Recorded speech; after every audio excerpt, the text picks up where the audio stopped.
Hi guys, అందరూ ఎలా ఉన్నారు? Welcome to my YouTube channel MK web technologies.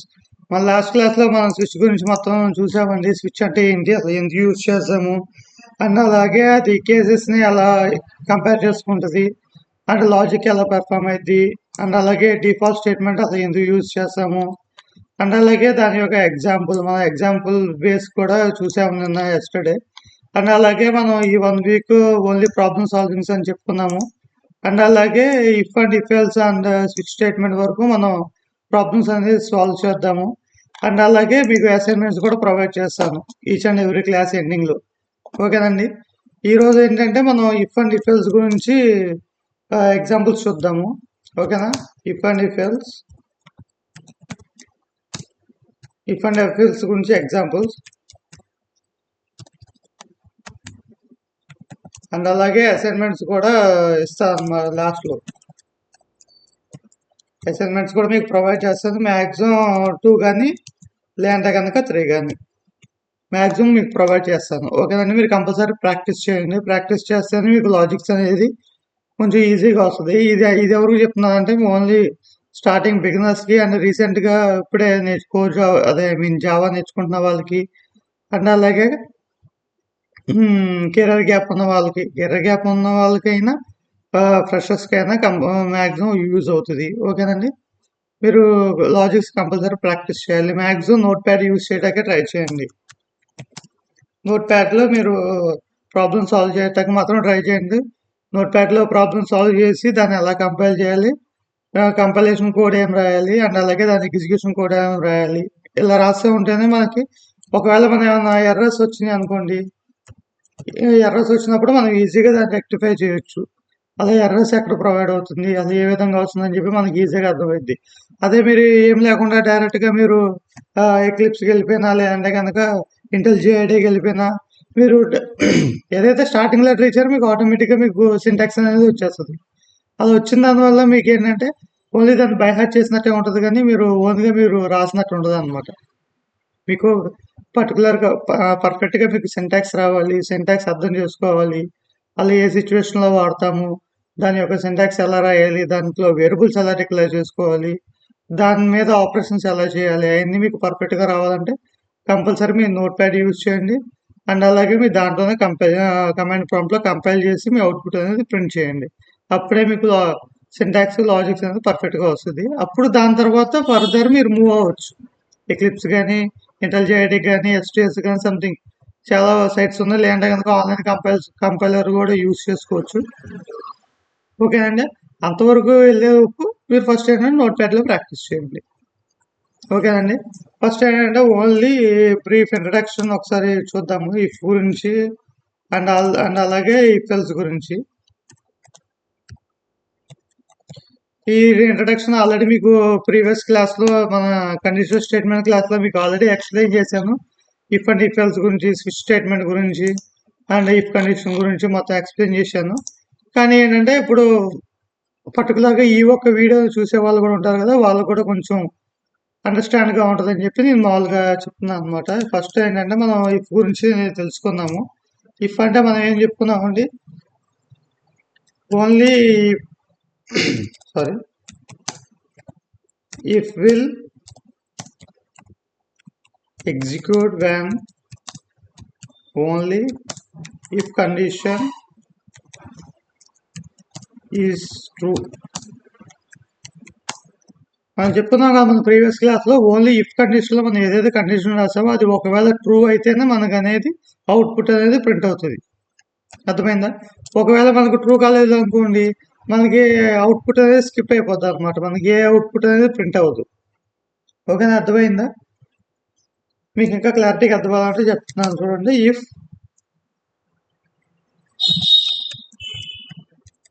Condition is true, then if block code will execute అనవచ్చు, run అనవచ్చు. ఓకేనండి. ఒకవేళ మనకి ఇఫ్ కండిషన్ ట్రూ అయితేనే మనకి ఇఫ్ బ్లాక్లో ఉన్న కోడ్ అనేది ఎగ్జిక్యూట్ అవుతుంది. అర్థమైందా? ఓన్లీ ఇఫ్ బ్లాక్లో ఉన్న కోడ్ ఎగ్జిక్యూట్ అవుతుంది. ఒకవేళ ఇఫ్ కండిషన్లో ఉన్నది మనకు ఫాల్స్ అయింది అనుకోండి, కండిషన్ సారీ ఇక్కడ ఎక్స్ అని వచ్చింది, ఇఫ్ కండిషన్ ఇస్ ఫాల్స్, ఒకవేళ మనకు ఫాల్స్ వచ్చింది అనుకోండి, then code will be skipped. Code అయినా అనొచ్చు, అవుట్పుట్ అయినా ఏదైనా సంథింగ్ వగేరా మనకు అనేది స్కిప్ అయిపోతుంది అనమాట. ఎందుకంటే మనకు ఓన్లీ ఇఫ్ కండిషన్ మాత్రమే చెక్ చేస్తున్నాం. ఓన్లీ ఇఫ్ కండిషన్ మాత్రం చెక్ చేసినప్పుడు అది ఒకవేళ ట్రూ అయితేనే మనకి కండిషన్లో ఉన్న అవుట్పుట్ అనేది ప్రింట్ అవుతుంది, ఒకవేళ లేదంటే కనుక స్కిప్ అయిపోద్ది. ఓకేనా? మరి దీని యొక్క సింటాక్స్ మనం ఏం చూసాము మన లాస్ట్ క్లాస్లో. సింటాక్స్ వచ్చేసేపాటికి if condition flower brackets open close ఇలా రాసి దీని లోపల మనం ఏం చేస్తామంటే లాజిక్ అనేది పెర్ఫామ్ చేస్తాం అనమాట. ఒకవేళ ఈ కండిషన్ మనకు ట్రూ అయింది అనుకోండి, మనకి దీంట్లో ఉన్న లాజిక్ అనేది పెర్ఫామ్ అయ్యిద్ది. ఒకవేళ ఈ కండిషన్ ఫాల్స్ అయింది అనుకోండి, డైరెక్ట్గా మనకి స్కిప్ అయిపోద్ది అనమాట. మీకు ఆల్రెడీ ఇది ఎగ్జాంపుల్ ద్వారా అవుట్పుట్ ప్రింట్ చేసి కూడా మీకు చూపించాను మన ప్రీవియస్ క్లాస్లో. ఇక్కడ ఇఫ్ కండిషన్ తీసుకొని మనం ఏజ్ క్యాలిక్యులేట్ చేసాము. అదేవిధంగా ఎలిజిబుల్ ఫర్ బ్యాంక్ అకౌంట్, ఒకవేళ మనకి ట్రూ అయితేనే మనకి ఎలిజిబుల్ ఫర్ బ్యాంక్ అకౌంట్ అని చెప్పి ప్రింట్ అయ్యింది. ఒకవేళ ట్రూ కాలేదు అనుకోండి, మనకు అనేది స్కిప్ అయిపోద్ది అనమాట. అర్థమైందా? ఇది ఈరోజు మన ఎగ్జామ్స్ ద్వారా చూద్దాం. ఇది ఇఫ్ కండిషన్ గురించి. ఇప్పుడు ప్రస్తుతానికి ఓన్లీ ఇఫ్ కండిషన్ గురించి చెప్తున్నా. దీని యొక్క ఎగ్జాంపుల్ చూసేసిన తర్వాత మనం ఇఫ్ ఎల్స్ గురించి వెళ్దాం. ఆల్రెడీ మీకు కొన్ని క్వశ్చన్స్ 2 క్వశ్చన్స్ అనేది రాసి ఉంచాను, ఇది చూద్దాం అనమాట. ఇప్పుడు ఫస్ట్ క్వశ్చన్ మనం చూద్దాము. Check whether given age is greater than 18.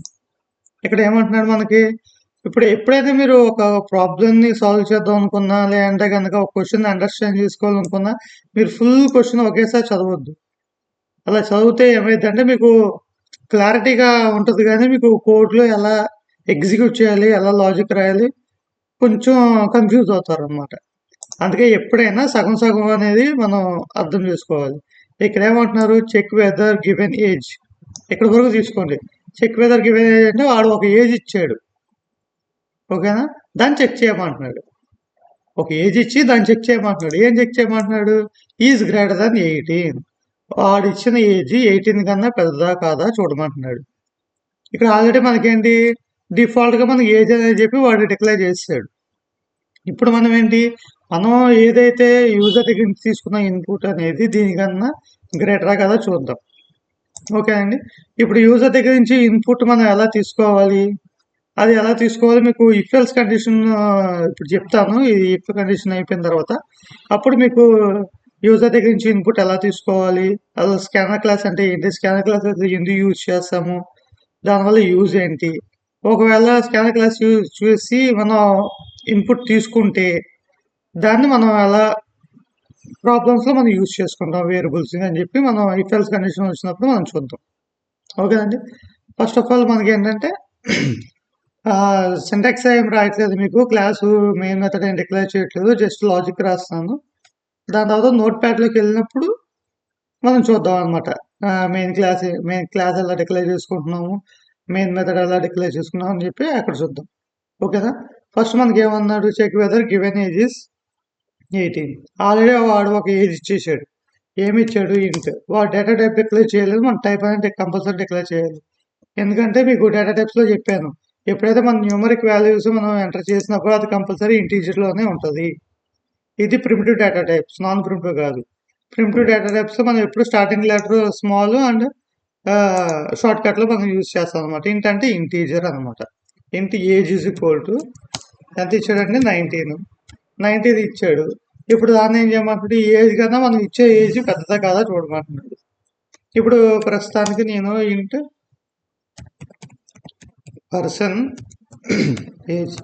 Person age is equal to 79 చెప్పి person age is equal to 21. ఓకేనా. ఇప్పుడు ఏం చేయాలి, దీన్ని చెక్ చేయాలి. మనం చెక్కింగ్ ఎలా చేస్తామంటే మీకు ఆల్రెడీ ఆపరేటర్స్ గురించి చెప్పాను. ఇప్పుడు ఒక నెంబర్ ఇంకో నెంబర్ కన్నా పెద్దదా కాదా చూడాలనుకుంటే మనం ఏమేమి ఆపరేటర్స్ యూజ్ చేస్తామండి, అయితే గ్రేటర్ దాన్ని యూజ్ చేస్తాము, లేదంటే కనుక లెస్ దాన్ని యూజ్ చేస్తాము. ఈ రెండింటిలో ఏదైనా యూజ్ చేస్తాము. ఒకవేళ పెద్దదా కాదా చెక్ చేయాలంటే గ్రేటర్ దాన్, ఒకవేళ చిన్నదా కాదా చెక్ చేయాలంటే లెస్ దాన్. ఓకేనా? సేమ్ అలాగే మనం కండిషన్ ఎలా రాస్తామంటే ఫస్ట్ ఇఫ్ కీవర్డ్ యూజ్ చేసుకొని దాని తర్వాత మనం ఏం చేస్తాము, ఏదైతే ఏజ్ మనం తీసుకుంటున్నామో ఆ ఏజ్ ఫస్ట్ డిక్లేర్ చేయాలి, పర్సన్ ఏజ్. దాని తర్వాత మనం ఏం చేయాలి, కంపారిజన్ ఆపరేటర్ యూజ్ చేయాలి, greater than. Comparison operator use చేసి ఇప్పుడు దేని మీద చెక్ చేస్తాం మనం, వాడు ఆల్రెడీ ఇండైరెక్ట్గా మనకు ఒక హార్డ్ కోటెడ్ వాల్యూ అనేది ఇచ్చేసాడు. ఏమి ఇచ్చాడు, ఏజ్ ఈజ్ ఈక్వల్ టు 19 అని చెప్పి ఇచ్చేసాడు. సో దాన్ని మనం చెక్ చేయాలి. అర్థమైందా? మన పర్సనల్ ఏజ్ అనేది వాడు ఇచ్చిన హార్డ్ కోటెడ్ వాల్యూ కన్నా పెద్దదా కాదా అని చెప్పి మనం చెక్ చేయాలి. అప్పుడు మనం ఏం చేయాలి, గ్రేటర్ దాన్ ఏజ్. అంతే, మన వాల్యూ ఏమి ప్రొవైడ్ చేయవసరం లేదు ఇప్పుడు, ఎందుకంటే ఆల్రెడీ మనం వేరియబుల్స్లో వాల్యూ అనేది అసైన్ చేసుకున్నాం కాబట్టి ఓన్లీ వేరియబుల్స్ యూజ్ చేసుకొని మనం అనేది కంపేర్ చేస్తాం అనమాట. అర్థమైందా? ఓకే, ఇక్కడికి వచ్చినాక బ్రాకెట్స్ ఓపెన్ చేసి క్లోజ్ చేయండి. దాని తర్వాత ఎంటర్ లోపల మనం లాజిక్ రాస్తామో స్టేట్మెంట్ రాసుకుంటే అది మన ఇష్టం. ప్రస్తుతానికి ఇక్కడ లాజిక్ రాయటానికి మనకి ఆప్షన్ లేదు, ఏమి లేదు. వాళ్ళు ఓన్లీ చెక్ చేయమన్నాడు అనమాట. చెక్ చేయమన్నప్పుడు మనం ఏంటి, లోపల ఏమో లాజిక్ రాయమో డైరెక్ట్గా ప్రింట్ స్టేట్మెంట్ రాసుకుంటాం అనమాట. System dot out dot println రాసుకొని దాని తర్వాత ఏం చేయమన్నాడు, గ్రేటర్ అన్నా కాదా చెక్ చేయమన్నాడు. ఒకవేళ అది కండిషన్ గ్రేటర్ అయిందనుకో, yes it's a greater than age. ఓకేనండి, గ్రేటర్ దాన్ ఏజ్ అని చెప్పి మనం డిక్లేర్ చేసుకుని సెమికోలన్. కంపల్సరీ మనం సెమికోలన్ అని చెప్పి లాస్ట్లో డిక్లేర్ చేసుకోవాలి. ఒకవేళ డిక్లేర్ చేయకపోతే మన కంపైలేషన్ ఎర్రర్ వస్తుంది. ఓకేనా? ఇప్పుడు అర్థమైందా ఈ ఎగ్జాంపుల్ మీకు ఎలా యూజ్ అవుతుందో? ఒకవేళ మన పర్సన్ ఏజ్ అనేది వాడు ఇచ్చిన ఏజ్ కన్నా పెద్దదనుకోండి, మనకి ఎస్ గ్రేటర్ దాన్ ఏజ్ అని చెప్పి వస్తుంది. ఒకవేళ చిన్నదనుకోండి, మనకి అవుట్పుట్ అనేది ఏది ప్రింట్ అవుతుంది, జస్ట్ బ్లాంక్ అవుట్పుట్ అనేది ప్రింట్ అవుతుంది. ఓకేనా? ఇప్పుడు దీని యొక్క అవుట్పుట్ మనం కంపైల్ చేసి మనం చూద్దాము. ఇది కాపీ చేసుకుంటున్నాను. ఓకేనా? టైం వేస్ట్ ఏమవకుండా డైరెక్ట్గా నోట్ ప్యాడ్లోకి వెళ్దాం. నోట్ ప్యాడ్ ఇక్కడికి వచ్చేసి మనం ఏం చేయాలి, first main method class declare చేయాలి, మెయిన్ మెథడ్ డిక్లేర్ చేయాలి. పబ్లిక్ క్లాస్ ఇచ్చి ఓన్లీ జస్ట్ ఏజ్ అని చెప్పి ఇస్తున్నాను. దాని తర్వాత బ్రాకెట్స్ ఓపెన్ చేసి క్లోజ్. ఓకేనా? ఇది ఒక బ్లాక్ అనమాట, క్లాస్ ఈజ్ ఎ బ్లాక్. దాని తర్వాత main method public static void main string arcs అని చెప్పి ఎరే ఇచ్చి క్లోజ్ చేసి మళ్ళీ సేమ్ ప్రాసెస్. ఓకే, మనం ఇక్కడ మెయిన్ మెథడ్ డిక్లేర్ చేసాము, ప్లస్ క్లాస్ కూడా డిక్లేర్ చేసుకున్నాం. ఇప్పుడు మనం ఏం చేసాము, అక్కడ ఉన్న కాపీది ఇక్కడ పేస్ట్ చేసుకున్నాను అనమాట నేను. ఓకేనా? కొంచెం మనకి అవుట్పుట్ అనేది ప్రాసెస్ అనేది కొంచెం సింపుల్గా అవుతుంది. చూడండి, ఇప్పుడు ఇక్కడ ఏం చేయాలి, మనం వేరియబుల్స్ అనేది డిక్లేర్ చేద్దాం. ఏజ్ ఈజ్ ఈక్వల్ టు వాడు ఎంత ఇచ్చాడు మనకి, ప్రీవియస్ ఎగ్జాంపుల్లో ఏజ్ ఈజ్ ఈక్వల్ టు 19 అని చెప్పి ఇచ్చాడు. 19 అంటే మన పర్సన్ ఏజ్ ఎంత తీసుకుందాం, person age is equal to 21. కరెక్టేనా? Yeah, person age is equal to 21. ఇప్పుడు మనం దాని కింద లాజిక్ రాసామన్నమాట. ఒకవేళ పర్సన్ ఏజ్ అనేది గ్రేటర్ అయితే, ఏజ్ కన్నా పెద్దదైతే నాకు ఎస్ గ్రేటర్ దాన్ ఏజ్ అని చెప్పి ప్రింట్ అవ్వాలి. అర్థమైందండి? ఇప్పుడు మనం రాసిన కోడ్ అనేది మనం కరెక్ట్గా రాసామా లేదా చూద్దాం ఒకసారి. దీన్ని సేవ్ చేసుకోండి. ఎప్పుడైనా ఒకటి గుర్తుపెట్టుకొని, మనం ఎప్పుడైనా లాజిక్స్ రాసేటప్పుడు నోట్ ప్యాడ్లో కానీ దేంట్లో కానీ యూజ్ చేసేటప్పుడు కంపల్సరీ మన క్లాస్ నేమ్ ఏదైతే ఉందో అదే నేమ్తో మీరు సేవ్ చేసుకోండి. ఎందుకంటే మీకు తర్వాత కంపైల్ అనేది ఈజీగా అయ్యింది. ఒకవేళ మీరు నేమ్ చేంజ్ చేశారనుకోండి, అది కంపైలేషన్ ఎర్రర్ వస్తుంది, అది మీకు starting error, class not found exception వస్తుంది. సో కంపల్సరీ మీరు దాని ద్వారా చేసుకోండి. మీకు ఇక్కడ ఏంటంటే మీకు సపరేట్ ఫోల్డర్ ఒకటి క్రియేట్ చేస్తున్నాను. ఒక్క నిమిషం.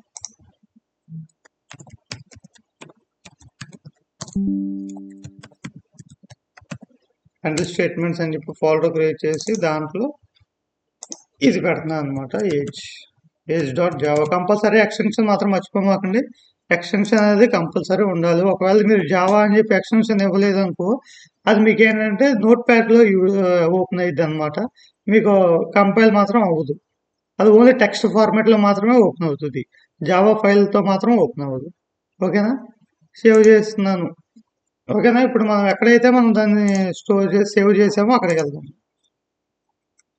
ఎక్కడ స్టోర్ చేసాం? MK web technologies core Java conditional statements దీంట్లో ఏజ్ అని చెప్పి ఇచ్చాను. ఇప్పుడు మనకి ఇక్కడ టాస్క్ బార్ ఉంటుంది కదండి, దాంట్లోకి వెళ్ళి సిఎండి ఎంటర్. ఇప్పుడు మనం దాన్ని కంపైల్ చేయాలి. కంపైల్ చేయడానికి ఏం చెప్పాను? Java C space age dot Java. Java C అంటే జావా కంపైలర్ అని. ఇప్పుడు ఎంటర్ కొట్టాను. చూడండి, నాకు ఏ ఎర్రర్ రాలేదు. ఒకవేళ మనకి ఎర్రర్ ఉందనుకుంటే ఆటోమేటిక్గా మనకి ఇక్కడ డిక్లేర్ చేస్తుంది. మనకు ఇప్పుడు ఏ ఎర్రర్ రాలేదు. సింపుల్గా మనకు కంపైల్ అయిపోయింది. ఇప్పుడు దీని యొక్క అవుట్పుట్ చూద్దాము. Java age dot Java.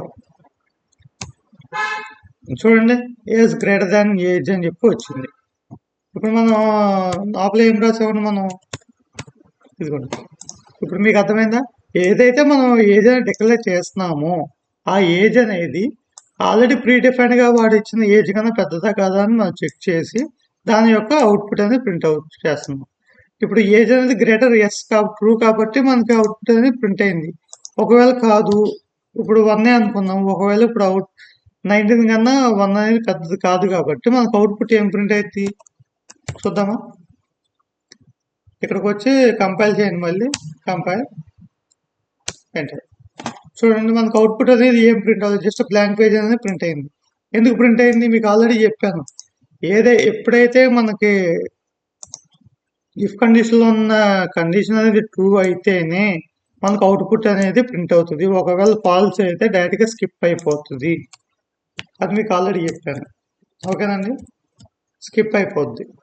ఎందుకు స్కిప్ అయిపోద్ది? దాని తర్వాత మీకు అవుట్పుట్ ప్రింట్ అవుతాక మనకి ఏ స్టేట్మెంట్ లేదు, ఇంకా ఓన్లీ ఇఫ్ కండిషన్ ఒకటే ఉంది. సో మనకి ఏంటంటే అవుట్పుట్ అనేది స్కిప్ అయిపోతుంది.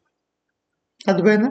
అది స్కిప్ అవ్వకుండా ఉండాలి అంటే మనకి ఇఫ్ ఎల్స్ స్టేట్మెంట్కి వచ్చినప్పుడు మనం దాంట్లో ఎగ్జాంపుల్ చూద్దాం. ప్రస్తుతానికి మీకు ఇది మీకు అర్థమైందని చెప్పి నేను అనుకుంటున్నాను. ఓకేనా? సేవ్.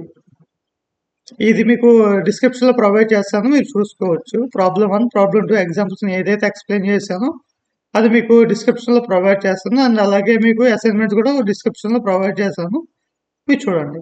ఒకవేళ నేను చెప్పిన లాజిక్ మీకు అర్థం కాలేదంటే కనుక రిమైండ్ చేసుకుని మళ్ళీ చూడండి, క్లారిటీగా అర్థం చేసుకోండి.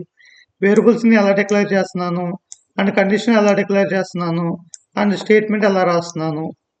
ఒకవేళ ఏది రాకపోతే స్కిప్ అయిపోతే ఆ కండిషన్ ఎలా యూజ్ అవుద్ది అని మీకు ఒక్కసారి అర్థం కాకపోయినా సరే 3, 4, 5 సార్లు చూడండి.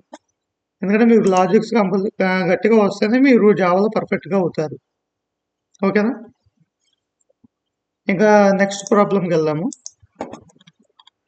నెక్స్ట్ ప్రాబ్లం ఏముందండి? ఇక check whether given number is divisible by 5. Nice question. ఇప్పుడు ఆల్రెడీ మనకి ఇక్కడ ఏమి ఇచ్చాడు? హార్డ్ కోడెడ్ వాల్యూ ఆల్రెడీ 25 అని చెప్పి ఇచ్చేసాడు. ఇచ్చేసి వాడేం అడుగుతున్నాడు? Check whether given number is divisible by 5 or not అంటున్నాడు. ఇప్పుడు 5 అనే నెంబర్తో ఏ నెంబర్ డివిజిబుల్ అయ్యిద్ది, ఆ నెంబర్ డివిజిబుల్ అవుతుందా లేదా అని చెప్పి చూడమంటున్నాడు. ఇచ్చిన నెంబరు 5తో డివిజిబుల్ అవుతుందా లేదో చూడమన్నాడు. ఓకేనా? ఇప్పుడు దానికి మనం ఎలా కోడ్ రాయాలి? ఆల్రెడీ వేరియబుల్ డిక్లేర్ చేస్తాం కదా. ఏంటి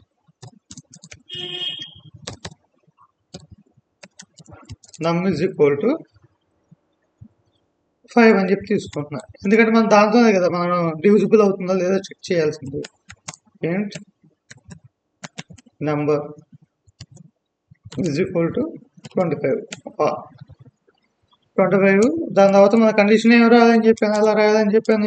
ఇఫ్ ఓపెన్ చేసి దీని లోపల కండిషన్ రాయాలి. ఏం రాయాలి? మనం దేంతో డివిజిబుల్ చేయాలి? 5తో డివిజిబుల్ చేయాలి. దేని డివిజిబుల్ చేయాలి? మనం ఇచ్చిన నెంబర్ డివిజిబుల్ అవుతుందో లేదో చూడాలి. ఓకేనా? దానికి లాజిక్ మనం ఏం రాయాలి? Number modulo 5 equal to 0. ఇప్పుడు దీని యొక్క అర్థం ఏంటి? మనం ఏదైతే ఒక నెంబరు మనం తీసుకున్నామో ఆ నెంబర్ అనేది 5తో డివైడ్ అయ్యి మనకి పొజిషన్ అనేది 0 వస్తే అది మనకి ఏమనుకుంటాము? డివిజిబుల్ అవుతుందని చెప్పి అనుకుంటాం. ఇప్పుడు 5 ఇంటూ 5 5 మనకి ఎంత అవుతుందండి 25. అప్పుడు మనకి కింద డివిడెండ్ కోఎఫిషియంట్ ఏమి మిగులుతుంది 0. అప్పుడు మనకి ఏంటంటే ఎగ్జాక్ట్గా మనకు డివైడ్ అవుతుంది. ఒకవేళ డివైడ్ అవ్వకుండా మనకు 1 అనేది వచ్చింది అనుకోండి, డివైడ్ అవుతుంది అవ్వదు. ఓకేనా?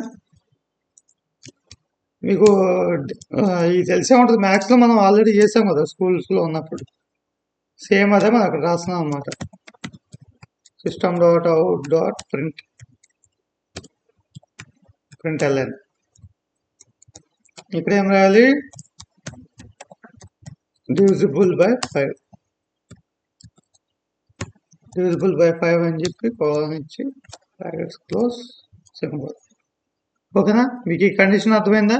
మనం 5 అనే నెంబర్తో డివైడ్ చేసి మన కోఎఫిషియంట్ అనేది 0 వస్తే అది పర్ఫెక్ట్గా డివైడ్ అయినట్టు. అర్థమైందా? అదేసి లాజిక్ మీకు అందరూ తెలిసే ఉంటుంది. ఎందుకంటే చిన్నప్పుడు మనం మ్యాథ్స్లో ఆల్రెడీ చాలా చేసుకున్నాం అనమాట. మ్యాథ్స్లో మనం ఏంటి, ఇటు ఒక బ్రాకెట్ అదొక బ్రాకెట్ మధ్యలో నెంబర్ ఇచ్చుకొని మనం 5 1 5 5 2 5 6 15 అలా మనం కౌంట్ చేసుకొని మనం డివైడ్ చేసుకునేవాళ్ళం. ఐడియా వచ్చిందా? సో సేమ్ ఇదే ఎగ్జాంపుల్ మనం చూద్దాం. పబ్లిక్ క్లాస్ డివిడెండ్ అని చెప్పేస్తున్నాను మామూలుగా. Brackets open close public static void main string args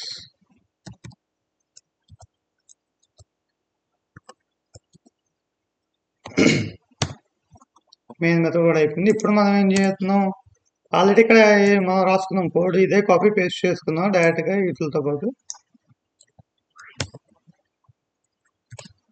చూడండి,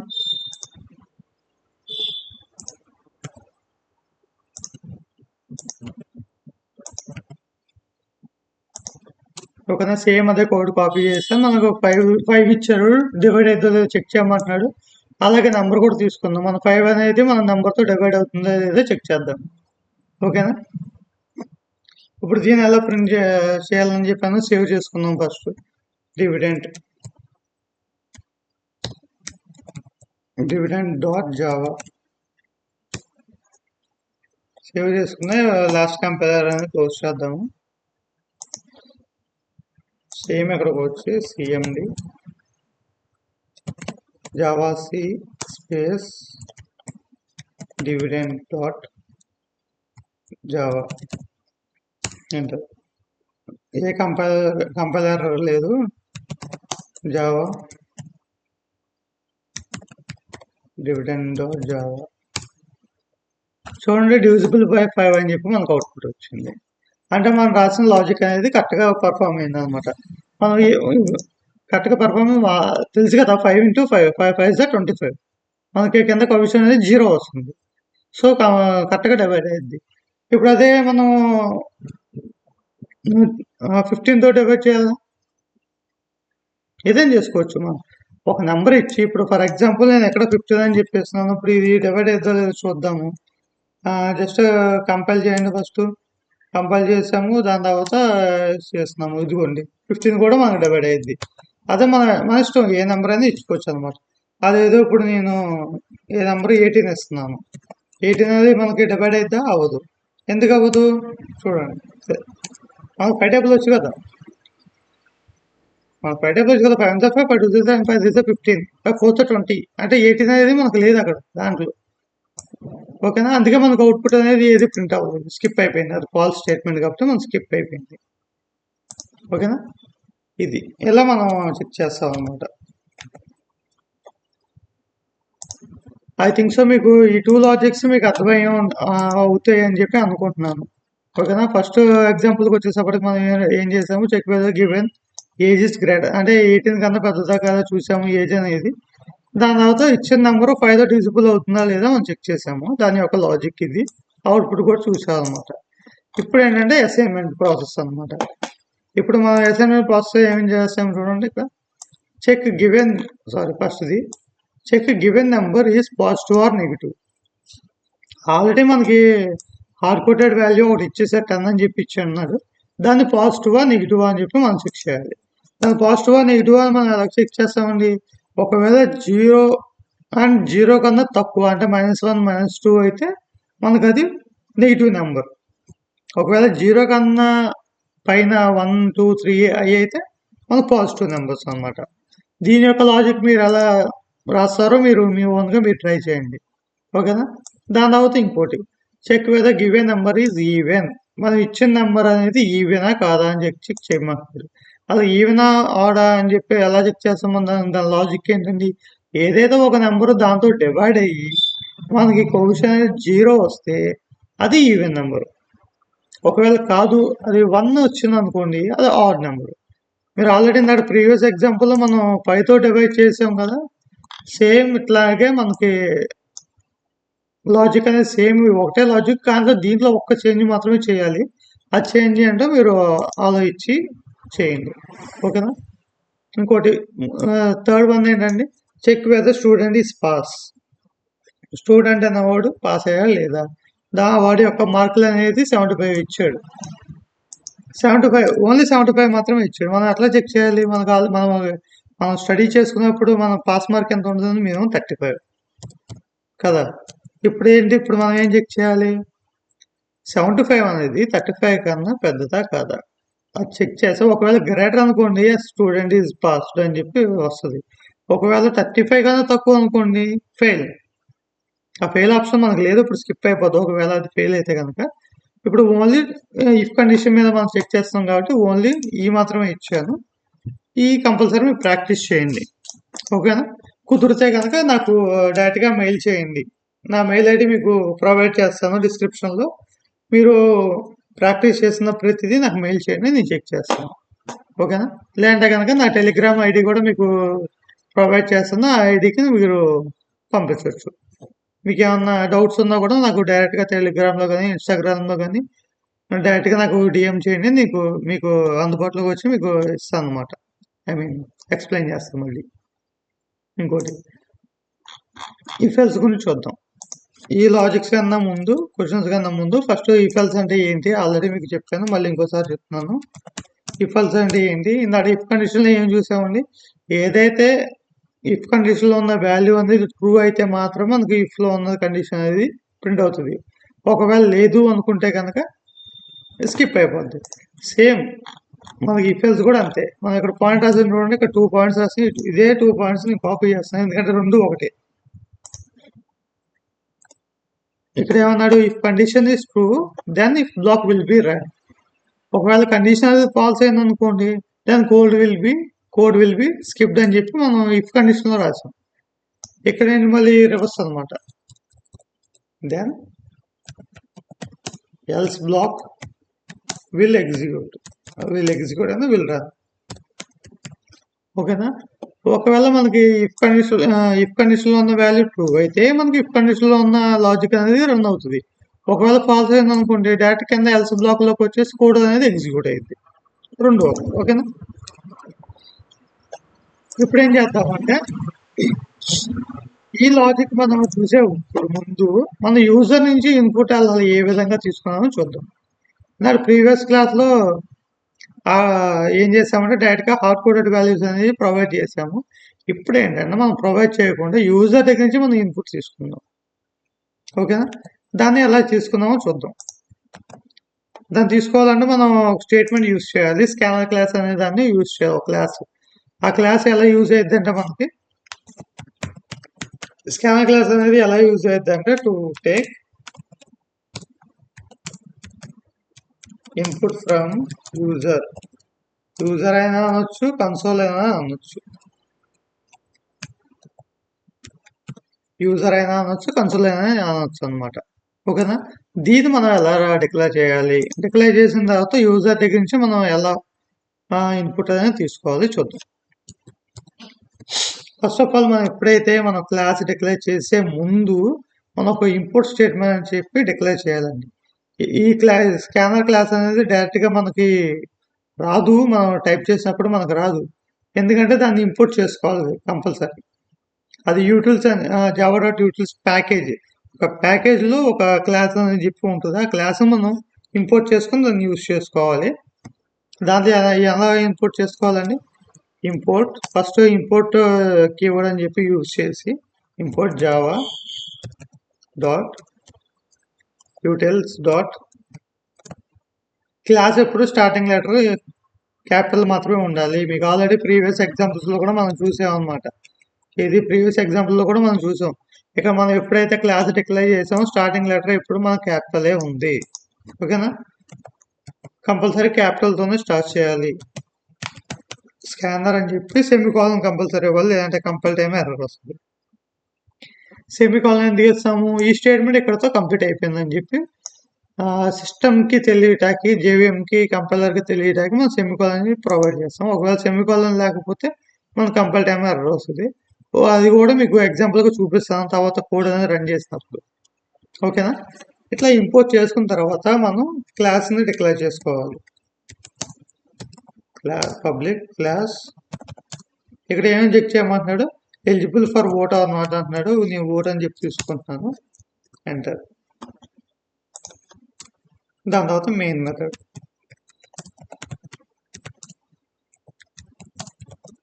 మెయిన్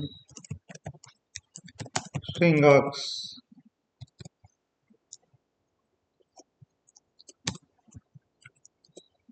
ఇప్పుడు మనం ఏం చేయాలి? ఇక్కడ ఇప్పుడు స్కానర్ క్లాస్ని ఇంపోర్ట్ చేసుకున్నాము, అలాగే మెయిన్ మెథడ్ కూడా ఇచ్చామన్నమాట. ఇప్పుడు మనకి దాని యొక్క స్టేట్మెంట్ ఎలా తీసుకోవాలి యూజర్ దగ్గర నుంచి అంటే, ఫస్ట్ మనం స్కానర్ క్లాస్ని ఇంపోర్ట్ చేసుకున్నప్పుడు దానికి ఒక ఆబ్జెక్ట్ అనేది క్రియేట్ చేయాలండి. ఆ ఆబ్జెక్ట్ క్రియేట్ చేస్తే మనం ఏదైనా ఆపరేషన్ పెర్ఫామ్ చేస్తాం. మీకు డౌట్ అసలు ఆబ్జెక్ట్ అంటే ఏంటి, అసలు క్లాస్ అంటే ఏంటి, మాకు ఏమీ చెప్పలేదండి మీరు అని చెప్పంటే భయపడమాకండి. ఇప్పుడు ప్రస్తుతానికి అర్థం చేసుకోండి. మీకు ఎప్పుడైతే ఊప్స్ కాన్సెప్ట్ వచ్చిందో అప్పుడు మీకు అర్థమయ్యేలాగా మీకు ఎక్స్ప్లెయిన్ చేస్తాను. అప్పుడు మీకు క్లారిటీగా వస్తుంది అన్నమాట. ఇప్పుడు సగం చెప్పి రేపొద్దున సగం చెప్తే మీకు క్లారిటీ రాదు. ఏ పాయింట్ ఎక్కడ చెప్పాలో అక్కడ చెప్తేనే మీకు ఒక ఐడియా వస్తుంది. ఓకేనా? ప్రస్తుతానికి ఒకటి గుర్తుపెట్టుకోండి, స్కానర్ అనేది ఒక క్లాస్. దాన్ని ఇంపోర్ట్ చేసుకుంటే మాత్రమే మన యూజర్ దగ్గర నుంచి ఇన్పుట్ అనేది తీసుకుంటాము. ఒక ఇన్పుట్ తీసుకునే ముందు మనం ఏం చేయాలంటే ఆ క్లాస్కి ఒక ఆబ్జెక్ట్ అనేది క్రియేట్ చేయాలి. ఓకేనండి? ఇది ఒకటి మాత్రం గుర్తుపెట్టుకోండి. అప్పుడు ఏంటి? స్కానర్ చూడండి, క్లాస్ అనేది నేను క్యాపిటల్ లెటర్తో రాస్తున్నాను, స్కానర్ అని చెప్పాను. ఎప్పుడైతే నేను ఆబ్జెక్ట్ క్రియేట్ చేస్తున్నానో దాని యొక్క నేమ్ అనేది స్టార్టింగ్ లెటర్ స్మాల్ లెటర్తో స్టార్ట్ చేస్తున్నాను. ఓకే, ఇది ఒకటి క్లారిటీ గుర్తుపెట్టుకోండి. ఓకేనా? ఈజ్ ఈక్వల్ టు న్యూ అంటే ఏంటంటే కొత్తది అని అర్థం. ఇప్పుడు మన జావాలో ఏదైతే మనం దేనికైనా సరే ఒక ఆబ్జెక్ట్ని క్రియేట్ చేయాలంటే కంపల్సరీ న్యూ కీవర్డ్ అనేది యూజ్ చేయాలి. ఈ కీవర్డ్స్ గురించి మీకు అప్కమింగ్ అడ్వాన్స్ జావా వచ్చే ముందు మీకు ఎక్స్ప్లెయిన్ చేస్తాను. అదే ముందే ఎక్స్ప్లెయిన్ చేస్తే మీకు అంత క్లారిటీ ఉండదు. సో దాన్ని బట్టి మీకు అడ్వాన్స్ జావా వచ్చినప్పుడు మీకు ఎక్స్ప్లెయిన్ చేస్తాను అనమాట. న్యూ కీవర్డ్ యూజ్ చేసి దాని తర్వాత స్కానర్ అని చెప్పి మళ్ళీ బ్రాకెట్స్ ఓపెన్ చేసి సిస్టమ్ డాట్ ఇన్ అని చెప్పి రాసి క్లోజ్ చేసి సెమికోలన్. అంతే, ఆబ్జెక్ట్ అనేది క్రియేట్ అయిపోద్ది అనమాట మనకి. ఓకేనా? స్కానర్ అనేది ఒక ఆబ్జెక్ట్ అనేది క్రియేట్ అయిపోద్ది. ఉదయం కన్ఫ్యూజ్ అయిపోద్ది, స్మాల్గా ఎస్సీ అని చెప్పి పెట్టుకుందాం, స్కానర్ అని చెప్పాను. ఓకేనా? ఇప్పుడు దీని యొక్క స్టేట్మెంట్ అర్థం ఏంటండి? స్కానర్ ఒక ఆబ్జెక్ట్ని క్రియేట్ చేస్తున్నాము న్యూ కీవర్డ్ యూజ్ చేసుకొని. ఓకేనా? సిస్టమ్ డాట్ ఇన్ అంటే మనం ఇన్పుట్ అనేది తీసుకుంటున్నాం, ఇన్పుట్ అనేది ఇవ్వట్లేదు. అర్థమైందా? సిస్టమ్ డాట్ ఇప్పుడు అవుట్ అంటే మనం ఏంటి, అక్కడ ప్రీవియస్ ఎగ్జాంపుల్స్ మనం ఏం చూసాము ఇక్కడ ప్రీవియస్ ఎగ్జాంపుల్ మనం స్టేట్మెంట్ ఏం రాసామండి? System dot out dot print ln. System dot out అంటే మనం ఏంటి, మనం అనేది కన్సోల్లో అవుట్పుట్ అనేది మనం డైరెక్ట్గా ప్రింట్ చేస్తున్నాం, మనం ప్రింట్ చేస్తున్నాం, యూజర్ దగ్గర నుంచి తీసుకోవట్లేదు. ఇప్పుడు మనం ప్రింట్ చేయాలంటే సిస్టమ్ డాట్ అవుట్ అంటాం అనమాట. ఒకవేళ మనం యూజర్ దగ్గర నుంచి తీసుకోవాలి అనుకుంటే కనుక సిస్టమ్ డాట్ ఇన్. అర్థమైందండి? ఇప్పుడు మనకు ఆబ్జెక్ట్ కూడా క్రియేట్ అయిపోయింది. ఇప్పుడు యూజర్ దగ్గర నుంచి మనం వాల్యూ అంటే ఇన్పుట్ అనేది ఎలా తీసుకోవాలి? ఇప్పుడు యూజర్కి తెలియాలంటే ఒక ప్రాంప్ట్ అనేది వాడికి ఇవ్వాలి కదా. అరే బాబు అలా నెంబర్ ఎంటర్ చెయ్యి, అది ఎలిజిబుల్ కాదా నేను చూసి చెప్తాను అని చెప్పి మనం చెప్పాలి కదా వాడికి. అది చెప్పాలంటే మనం ఏం చేయాలి? వాడికి ఒక స్టేట్మెంట్ అని చెప్పి చూపించాలి. చూపించాలంటే మనం ఏం చేయాలి? ఒక అవుట్‌పుట్ అనేది ఇవ్వాలి ఆడికి ఫస్ట్. మనకు మనం అనేది అవుట్‌పుట్ ఇస్తేనే కదా వాడు ఇన్‌పుట్ అనేది ఇచ్చేది. అవుట్‌పుట్ ఇవ్వాలంటే నేను ఇందాక ఏం చెప్పాను? System dot out dot print ఎలా అని చెప్పి రాసి బ్రాకెట్స్ ఓపెన్ చేసి లోపల ఇక్కడ ఇవ్వాలి మనం స్టేట్మెంట్ ఏమి ఇవ్వాలి? ప్లీజ్ వదిలేండి. ఎంటర్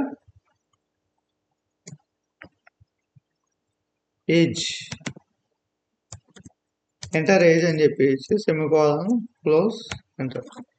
ఓకేనా? ఇక్కడ ఏమన్నాడు చూడండి. Take input from a user and check ఇది ఎలిజిబుల్ ఫర్ ఓట్ అన్నాడు. ఓటుని చెక్ చేయాలంటే కంపల్సరీ ఏజ్ డిక్లేర్ అవ్వాలి కదా. మన ఏజ్ అనేది 18 కన్నా పెద్దది అయితేనే కదా మన ఏజ్ అనేది ఓటు హక్కుకి వాల్యూ అవుతాము, ఎలిజిబుల్ అవుతాము. ఓటు హక్కుకైనా, ఆధార్ కార్డుకైనా, పాన్ కార్డుకైనా, బ్యాంక్ స్టేట్మెంట్కైనా, బ్యాంక్ అకౌంట్కి దేనికైనా కంపల్సరీ మన ఏజ్ అనేది 18 కన్నా పెద్దగా ఉంటేనే మనం మేజర్ అవుతాము, మనకి ఇస్తారనమాట. ఓకే, ఇప్పుడు ఇచ్చాము. ఇచ్చేటప్పుడు వాడేంటి మనకి ఒక ఏజ్ అని చెప్పి ఎంటర్ చేస్తాడు. ఆ ఎంటర్ చేసినప్పుడు మనం ఏం చేయాలి? ఒక వేరియబుల్లో స్టోర్ చేసుకోవాలి. మన ప్రీవియస్ ఎగ్జాంపుల్లో మనం వేరియబుల్స్లో వాల్యూస్ ఎలా స్టోర్ చేసుకున్నాం? ఏంటి ఏజ్ ఈక్వల్ టు 19 అని చెప్పి స్టోర్ చేసుకున్నాం. అంటే ఈ 19 అనేది ఈ ఏజ్లో మనం స్టోర్ చేసుకుంటున్నాం అనమాట. ఇప్పుడు అలాగే మనకి యూజర్ దగ్గర నుంచి ఇన్పుట్ వస్తుంది.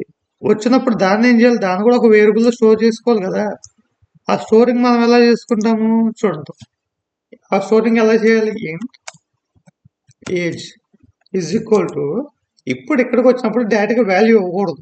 మనం వాల్యూ ఇచ్చాడు, అది హార్డ్ కోడెడ్ వాల్యూ అయిపోద్ది. అది యూజర్ దగ్గర తీసుకున్న వాల్యూ అవ్వదు. ఇప్పుడు మనం ఏం చేయాలంటే మనం కొన్ని దీంట్లో ప్రీ డిఫైన్డ్ మెథడ్స్ అని చెప్పుకొని ఉంటాయి. ఆ మెథడ్స్ యూజ్ చేసి మనం అనేది వాల్యూ అనేది ఏజ్ అనే వేరియబుల్లో మనం స్టోర్ చేసుకుంటాం. దాన్ని ఎలా యూజ్ చేస్తాము? మనం ఇక్కడ ఆల్రెడీ ఒక ఆబ్జెక్ట్ క్రియేట్ చేస్తాం కదా. ఆబ్జెక్ట్ అయినా అనొచ్చు, రెఫరెన్స్ వేరియబుల్ అయినా అనొచ్చు. దాన్ని క్రియేట్ చేసి దాన్ని యూజ్ చేసి ఎస్సీ డాట్ నెక్స్ట్ ఇంట్ మనం ఇంటీజర్ కదా తీసుకునేది. అవునా కదా, ఇంటీజర్ వాల్యూ కదా మనం తీసుకునేది. ఇక్కడ స్ట్రింగ్ కాదు, అట్లా క్యారెక్టర్ కాదు, డెసిమల్ పాయింట్లు కాదు, ఫ్లోటింగ్ వాల్యూ కూడా కాదు. మనం డైరెక్ట్గా ఓన్లీ ఇంటీజర్ వాల్యూ మాత్రమే తీసుకుంటాం కాబట్టి మనం నెక్స్ట్ ఇంట్ అని చెప్పి ఒక మెథడ్ ఉంటుంది మనకి, ప్రీ డిఫైన్ మెథడ్. ఆ మెథడ్ని యూజ్ చేస్తే మనం ఏదైతే యూజర్ దగ్గర నుంచి ఇన్పుట్ తీసుకుంటున్నామో ఆ ఇన్పుట్ ఈ మెథడ్ నుంచి మనకి ఈ వేరియబుల్కి వచ్చి స్టోర్ అయింది. అర్థమైందా? ఇది మీకు చెప్తే కొంచెం డిఫికల్ట్గా ఉండొచ్చు, మీరు ప్రాక్టీస్ చేయగా మీకు ఈజీ అయిపోద్ది అనమాట. ఓకేనా? ఇప్పుడు మనకి ఏమైంది? యూజర్కి ప్రాంప్ట్ ఇచ్చాము. ఆ యూజర్ దగ్గర నుంచి ప్రాంప్ట్ తీసుకుని మనం స్టోర్ కూడా చేసుకున్నాం. ఇప్పుడు మనం ఏం చేయాలి? ఇక్కడ మన క్వశ్చన్లో ఏమి ఇచ్చాడు? Take a input from user నుంచి ఇన్పుట్ తీసుకోమన్నాడు. తీసుకున్నా and check a person is eligible for vote or not. Person వాడు ఏజ్కి అర్హుడే కాదా, ఎస్ ఆర్ నో అని చెప్పి తెలుసుకోమన్నాడు. తెలుసుకోవాలంటే మనం ఫస్ట్ ఒక ఏజ్ అని చెప్పి ఒకటి డిక్లేర్ చేయాలి కదా. అవునా కదా? ఇప్పుడు నేను ఇంట్ ఓట్ అని చెప్పి ఇచ్చి ఈజ్ ఈక్వల్ టు 18 అని చెప్పి ఇస్తాను. మీరు అన్నారు కదా ఆల్రెడీ యూజర్ దగ్గర తీసుకున్న వాల్యూ మళ్ళీ మీరు హార్డ్ కోడెడ్ వాల్యూ ఎందుకు రాశారని చెప్పి మీకు డౌట్ రావచ్చు. మళ్ళీ మీ హార్డ్ కోడెడ్ వాల్యూ ఎందుకు ప్రొవైడ్ చేశాను? ఈ యూజర్ ఇచ్చిన ఇన్పుట్ నా దానికన్నా పెద్దదా కాదా నీకు చెక్ చేయాలంటే కంపల్సరీ 2 వాల్యూస్ అనేది చెప్పి ప్రొవైడ్ అవ్వాలి. ఒక వాల్యూ అనేది యూజర్ దగ్గర నుంచి వస్తుంది, ఇంకో వాల్యూ నేను ప్రొవైడ్ చేయాలి. అవునా కదా? ఇప్పుడు ఫర్ ఎగ్జాంపుల్ నేను ఏజ్ డిక్లేర్ చేయకుండా డైరెక్ట్గా నా ఏజ్ ఇచ్చేసి చెక్ చేయండి రా బాబు అంటే ఎవరు చెక్ చేస్తారు? చెక్ చేయరు కదా. కంపల్సరీ ఒక ఏజ్ అనేది చెప్పి వాడు తెలియాలి కదా. ఇప్పుడు నేనే ఉన్నా, నా ఏజ్ తీసుకెళ్ళి బ్యాంకులో ఇచ్చాను, బ్యాంక్ వాళ్ళకి తెలీదు. ఓకే 18 కన్నా పెద్దగా ఉంటేనే ఇవ్వాలి అని చెప్పి వాళ్ళకి తెలీదు. తెలియకుండా డైరెక్ట్గా నా ఏజ్ ఎంత నువ్వు చెక్ చేసి నాకు వస్తుందో లేదో చెప్పు అంటే వాడు ఏం చేస్తాడు? బిత్తరల చూపులు చూసి దేంతో ఎంత నన్ను ఏజ్ అని చెప్పి అడుగుతాడు. అవునో తెలీదు, నాకు మేనేజర్ని కనుక్కోవాలి, అది ఇది వగేరా అంటాడు. ఫస్ట్ ఒక ఏజ్ అని కంపల్సరీ పర్టికులర్గా ఒక ఏజ్ అని ఫిక్స్ చేయాలి కదా అక్కడ. ఆ ఫిక్స్డే ఇది ఏజ్ 18. ఓకేనా? ఇప్పుడు మనం కండిషన్ రాద్దాం.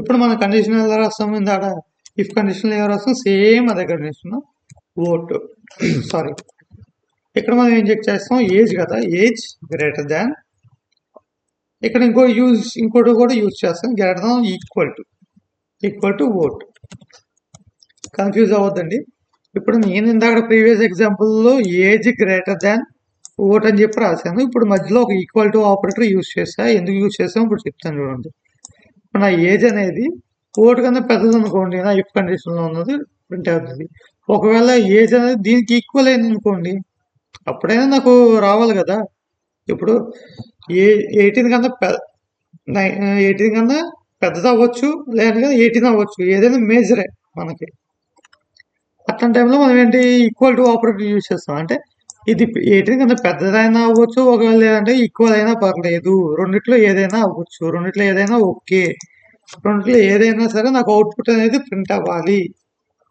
అని చెప్పి నేను ఇస్తున్నాను అనమాట ఓకేనా ఒక్క నిమిషం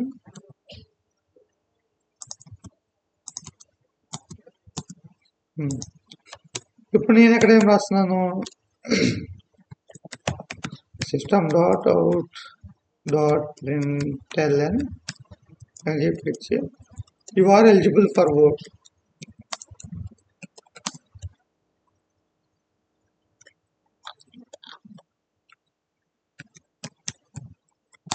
ఎలిజిబుల్ ఫర్ ఓట్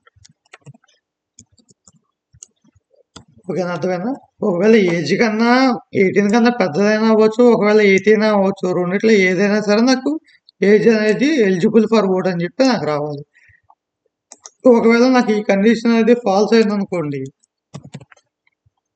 ఈ కండిషన్ అనేది ఫాల్స్ అయినప్పుడు నాకు ఇంకో స్టేట్మెంట్ ప్రింట్ అవ్వాలి కదా అలా ట్రూ అయిందా ఫాల్స్ అయిందా అసలు ఎలిజిబుల్ అయ్యాడా ఎలిజిబుల్ అవ్వలేదా ఏదో ఒకటి యూజర్కి తెలియాలి కదా యూజర్ తెలియాలంటే మనం ఏం చేయాలి ఇంకో స్టేట్మెంట్ అనేది ప్రింట్ చేయాలి ఒకవేళ అది ఫాల్స్ అయితే కనుక ఈ స్టేట్మెంట్ ప్రింట్ చేయాలని చెప్పి ప్రింట్ చేయాలి అప్పుడు మనం ఎలా చేస్తాము ఎల్స్ అని చెప్పి బ్లాక్ రాసి ఆ బ్లాక్ లో మనం స్టేట్మెంట్ అని చెప్పి ప్రింట్ చేయాలి ఓకేనా స్టేట్మెంట్ ప్రింట్ చేయాలి యు ఆర్ నాట్ అని చెప్పి పెడదాం చూడండి ఫస్ట్ కండిషన్ ఇఫ్ కండిషన్ లో ట్రూ అయింది అనుకోండి మనకి ఎలిజిబుల్ ఫర్ ఓట్ అని చెప్పి వస్తుంది ఒకవేళ కాలేదు అనుకోండి ఎల్స్ బ్లాక్ లోకి వచ్చి you are not eligible for vote అని చెప్పి వస్తుంది అనమాట ఓకే ఇదంతా అయిపోయిన తర్వాత లాస్ట్ లో మన స్కానర్ క్లాస్ ని కంపల్సరీ క్లోజ్ చేయాలి ఒకవేళ క్లోజ్ చేయలేదంటే ఇంటర్నల్ గా మన స్కానర్ క్లాస్ అనేది రన్ అవుతూనే ఉంటుంది అనమాట ఎప్పుడైతే ఒక క్లాస్ అనేది ఎండ్ అవుతుందో ఆ ఎండ్ అయిన తర్వాత కంపల్సరీ మనం క్లోజ్ చేయాలి ఓకే ఇదంటే దీని యొక్క ఎగ్జాంపుల్ అర్థమైంది కానీ మనం ఒకవేళ యూజర్ దగ్గర నుంచి ఇన్పుట్ తీసుకోవాలంటే కంపల్సరీ స్కానర్ క్లాస్ యూజ్ చేయాలి యూజ్ చేయాలంటే కంపల్సరీ మనం ఫస్ట్ ఇంపోర్ట్ చేసుకోవాలి దాని తర్వాత ఏం చేయాలి స్కానర్కి ఒక ఆబ్జెక్ట్ అనేది క్రియేట్ చేసుకోవాలి ఆబ్జెక్ట్ అయినా రెఫరెన్స్ వేరియబుల్ అయినా అనొచ్చు చేసుకోవాలి దాని తర్వాత ఒక ప్రాంప్ట్ ఇచ్చి ఆ ప్రాంప్ట్ ద్వారా వచ్చిన వాల్యూని స్టోర్ చేసుకోవాలి by using pre defined method అది యూజ్ చేసుకున్న తర్వాత మనం చెక్ చేస్తాం అనమాట ఓకేనండి ఇప్పుడు ఇదే ఎగ్జాంపుల్ మనం ఏం చేద్దామంటే మనం ప్రింట్ చేసి చూద్దాం 1 సెకండ్ దగ్గరికి వెళ్ళిపోతుంది కంట్రోల్ సి టైం వేస్ట్ ఎందుకని చెప్పి డైరెక్ట్ కాపీ పేస్ట్ చేస్తాం మీరేమనుకోమాకండి ఓట్ అని చెప్పి ఇచ్చాను సేవ్ చేద్దాం first vote dot Java enter ఇప్పుడు మనం దీన్ని కంపైల్ చేద్దాం ఇప్పుడు చూడండి మనకు ఓట్ అనేది చెప్పి వచ్చేసింది ఇక్కడ సిఎండి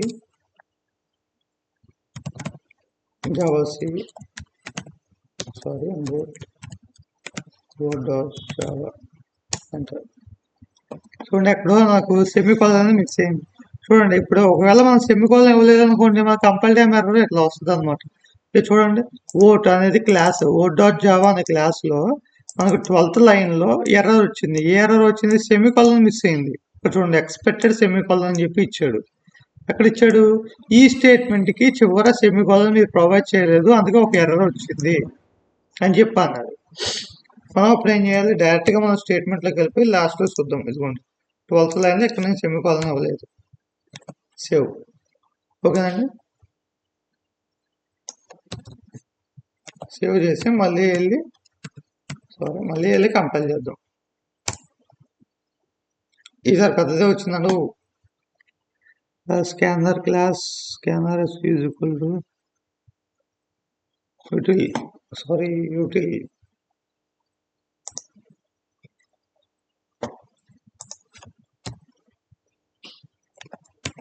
Next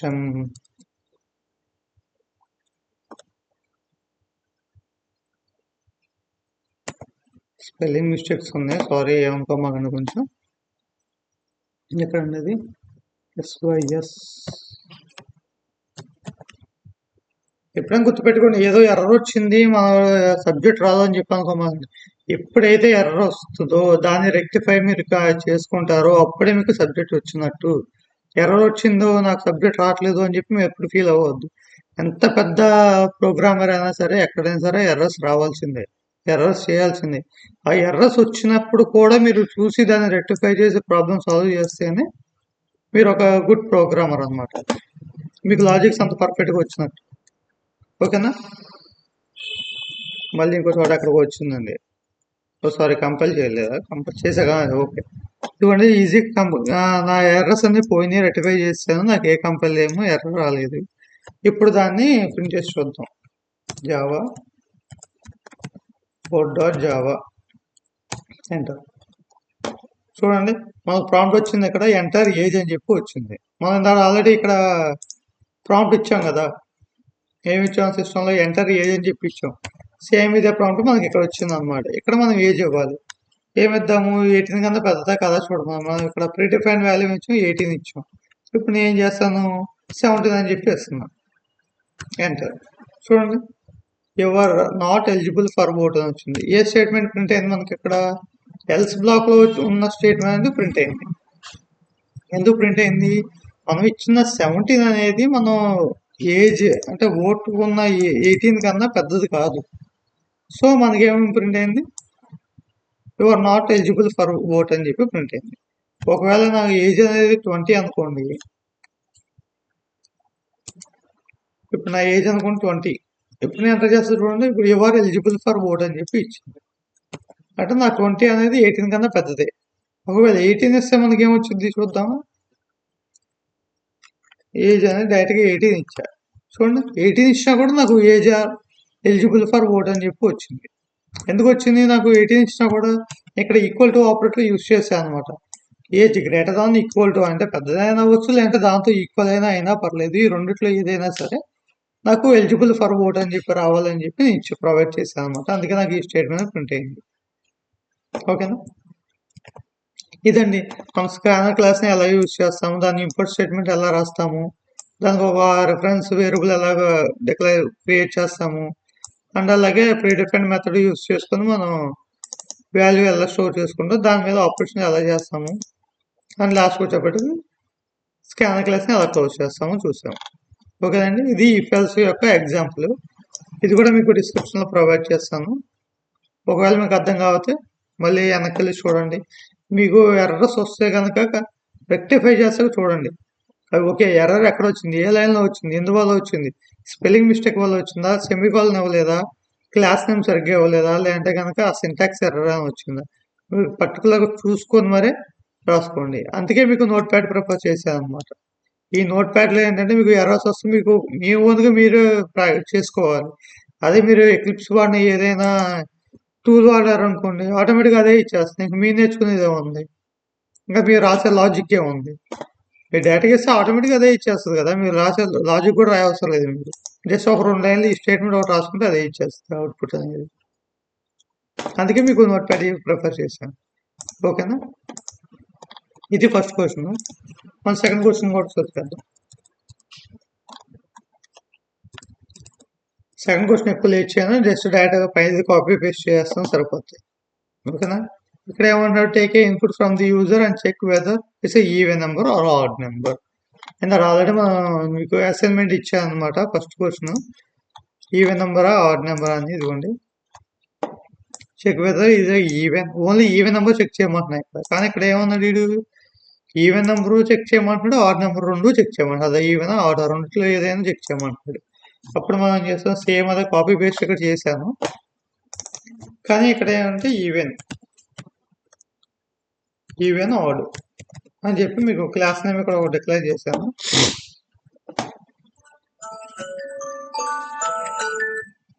డిక్లేర్ చేసి దాని తర్వాత ఇక్కడ మార్చుకున్నాం అనమాట. ఇక్కడ ఏంటి నెంబర్ కదా, మనం ఏదైతే తీసుకున్నామో దాని రిలేటెడ్ ఇవ్వండి. దాని ఏజ్ తీసుకున్నాం కాబట్టి ఏజ్ అని చెప్పిచ్చా. ఇప్పుడు నేను ఏం చేస్తున్నాను, నెంబర్ చెప్పేస్తున్నా. ఇప్పుడు మనకి ఈ వాల్యూతో మనకు పని లేదు. ఎందుకు పని లేదు, మనం ఇక్కడే కంపేర్ ఏం చేయట్లా. జస్ట్ మనం దాన్ని డివైడ్ చేసి మనకు ఈవెనా ఆడా అని చెప్పి మనం చెక్ చేస్తాం. సో మనకు ఆ నెంబర్తో మనకు పని లేదనమాట. ఇప్పుడు ఇక్కడ కండిషన్ ఏం రాయాలి, మనం తీసుకున్న నెంబర్ అనేది 2తో మల్టిప్లై చేసి చివరి క్వశ్చన్ 0 వస్తే అది ఈవెన్ నెంబరు, ఒకవేళ కాకపోతే ఆడ్ నెంబరు. ఇప్పుడు నాకు ఇఫ్ కండిషన్లో మన వాల్యూ నాకు 0 వచ్చింది అనుకోండి, ఇక్కడ నాకేంటి ఇట్స్ ఈవెన్ నెంబర్ అని చెప్పి నేను ప్రింట్ చేయాలి. Even number. ఒకవేళ కాదు నాకు ఫాల్స్ వచ్చింది అనుకో, ఇక్కడ నేనేం ప్రింట్ చేస్తాను, ఆడ్ నెంబర్ అని చెప్పి ప్రింట్ చేస్తాను. Odd number. ఓకేనండి, చాలా సింపుల్ అండి. మీకు 2-3 ప్రాబ్లమ్స్ ఆటోమేటిక్గా మీరు చేస్తా ఉంటే మీకు ఇంకా ఈజీగా క్లారిటీగా అర్థమైపోద్ది. జస్ట్ ఒక 2-3 ఎగ్జాంపుల్స్ మాత్రమే టఫ్గా ఉంటాయి. మీరు చేయగా మీకు ఈజీగా క్లారిటీగా అర్థమైపోద్ది అనమాట. ఇప్పుడు దీన్ని కూడా అవుట్పుట్ ప్రింట్ చేసి చూద్దాము. సేమ్ ఇదే అవుట్పుట్, సారీ సేమ్ ఇదే ప్రాబ్లం. సేవ్ చేస్తున్నా.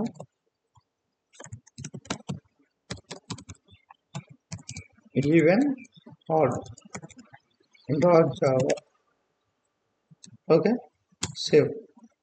ఆల్రెడీ కొంత మీరు స్పెల్లింగ్ మిస్టేక్స్ చేసా, రెక్టిఫై చేసుకున్నాం. సిస్టమ్ అసలు ఇంకోటి అంటే సెమికోలన్ ఒకటి మిస్ అయింది.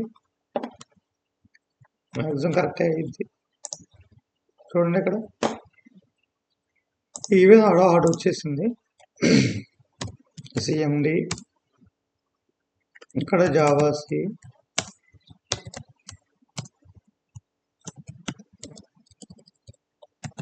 Even order dot Java. మళ్ళీ మిస్టేక్ వచ్చింది, సారీ. ఇక్కడ యూటిల్స్ కాదు, యూటిల్.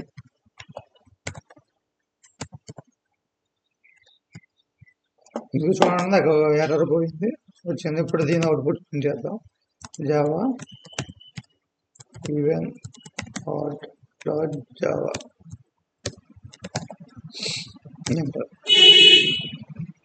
సారీ, ఇక్కడ మనం చేంజ్ చేయలేదు. ఏజ్ అనేది ఇక్కడ నెంబర్ అని చెప్పి ఇవ్వాలి. ఎంటర్ నెంబర్ అని చెప్పి ఇచ్చి ఇప్పుడు మనం మళ్ళీ కంపైల్ చేద్దాం.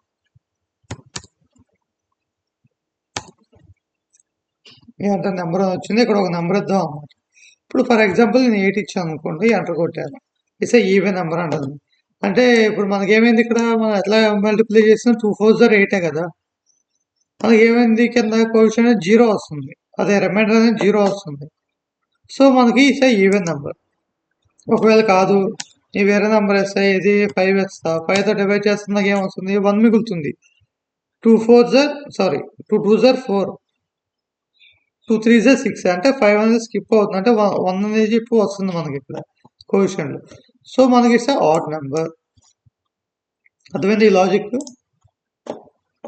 ఏదైతే మనం నెంబర్ తీసుకొని దాంతో 2తో డివైడ్ చేసి రిమైండర్ 0 వస్తుందో ఇట్స్ ఈవెన్ నెంబర్. లేదు 1 మిగిలిద్దో, 1 వస్తుందో ఇట్స్ ఆడ్ నెంబర్. ఓకేనండి, ఇదండి ఇఫ్ మీద, ఇఫ్ ఎల్స్ మీద మన యొక్క ప్రోగ్రామింగ్ క్వశ్చన్స్. ఇక్కడ ఏంటంటే మీకు అసైన్మెంట్ కూడా ప్రొవైడ్ చేశాను అనమాట. ఇఫ్ ఎల్స్ గురించి. Take a input from the user and check the number is a positive or negative. మీకు ఆల్రెడీ ఇఫ్ స్టేట్మెంట్లో కూడా ప్రొవైడ్ చేశాను. పాజిటివ్ కాదా చెక్ చేయమని చెప్పి అన్నాను. ఓకేనా, ఇక్కడ ఏంటంటే పాజిటివ్ నెగిటివ్ కూడా చెక్ చేయమంటున్నారు, రెండు. అంటే ఇఫ్ ఎల్స్ యూజ్ చేసుకొని యూజర్ దగ్గర నుంచి ఇన్పుట్ తీసుకొని. ఇంకోటి take input from the user and check the login credentials. అంటే ఇప్పుడు లాగిన్ యూజర్ నేమ్ పాస్వర్డ్ని చెక్ చేయమంటున్నా. ఇప్పుడు ఫర్ ఎగ్జాంపుల్ మీకు ఎగ్జాంపుల్కి చూపించాలంటే క్రోమ్లోకి వెళ్ళి ఏంటంటే ఫేస్బుక్లోకి వెళ్దాం. ఎప్పుడైతే మనం ఫేస్బుక్లోకి వెళ్ళినప్పుడు ఇక్కడ మనకి ఏం అవుతుంది, login password user name password అడిగిద్ది మనల్ని, అవునా కదా? చూపిస్తున్నారు ఇవ్వండి, యూజర్ నేమ్ పాస్వర్డ్ ఈ రెండు ఇచ్చి ఓకే అంటే వాడి యొక్క డేటాబేస్లో ఈ రెండు మ్యాచ్ అయితే, యూజర్ నేమ్ పాస్వర్డ్ మ్యాచ్ అయితే లాగిన్ చేసినప్పుడు కంపల్సరీ ఆటోమేటిక్గా మనకు లాగిన్ అయిపోద్ది. ఒకవేళ లేదనుకోండి మనకి ఏమొస్తుంది, user name or password is invalid, please enter valid password అని చెప్పి వస్తుంది. అర్థమైందా? సేమ్ ఇలాగే మనం ఇక్కడ ఏం చేయాలి, ఒక user name dummy user name password మీరు తీసుకోండి, లేదంటే నేనే ప్రొవైడ్ చేస్తాను. యూజర్ నేమ్ అని చెప్పి మీకు ఒక యూజర్ నేమ్ ప్రొవైడ్ చేస్తాను, MK9989. ఇది యూజర్ నేమ్ అండ్ పాస్వర్డ్ వచ్చేటప్పటికి ఏంటి, స్మాల్ లెటర్స్లోనే సేమ్ స్మాల్ లెటర్స్ అనమాట. ఇది యూజర్ నేమ్ అండ్ పాస్వర్డ్. ఇప్పుడు మనం ఏం చేయాలి, యూజర్ దగ్గర నుంచి స్కానర్ క్లాస్ యూజ్ చేసి యూజర్ దగ్గర నుంచి ఇన్పుట్ తీసుకొని ఆ ఇన్పుట్ ఈ రెండింటికి మ్యాచ్ అవుతుందా లేదా, ఒకవేళ మ్యాచ్ అయింది అనుకోండి యువర్ లాగిన్ అని చెప్పి రావాలి. ఒకవేళ మ్యాచ్ ఇప్పుడు ట్రూ అయింది అనుకోండి సక్సెస్ఫుల్లీ లాగిన్. ఒకవేళ ఫాల్స్ అనుకోండి ఫెయిల్డ్ అని చెప్పి రావాలి, రావాలన్నమాట. ఓకేనా? అర్థమైందా? యూజర్ దగ్గర నుంచి ఇన్పుట్ తీసుకొని ఆ ఇన్పుట్ అనేది రెండింటికి మ్యాచ్ అయిందా లేదా చెక్ చేసి ఒకవేళ ట్రూ అయితే లాగిన్ అని చెప్పి రావాలి, ఒకవేళ ఫాల్స్ అయితే కనుక ఎల్స్ స్టేట్మెంట్లోకి వెళ్ళిపోయి ఫెయిల్డ్ అని చెప్పి రావాలి.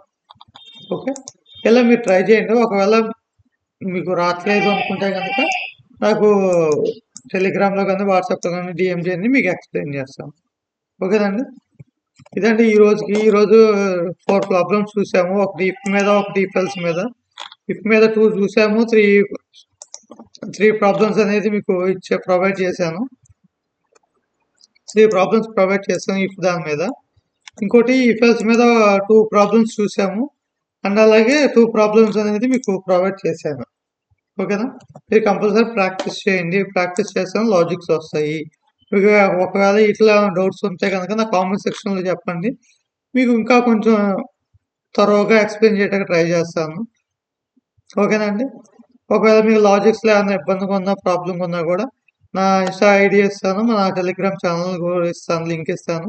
మీరు దాంట్లో డైరెక్ట్గా డిఎం చేసినా పర్లేదు, మీకు డైరెక్ట్గా అప్రోచ్ అయ్యి మీకు ప్రాబ్లమ్స్ ఏమైనా ఉంటే కనుక నేను సాల్వ్ చేస్తాను. ఓకేనా? ఓకేనండి, థ్యాంక్ యూ.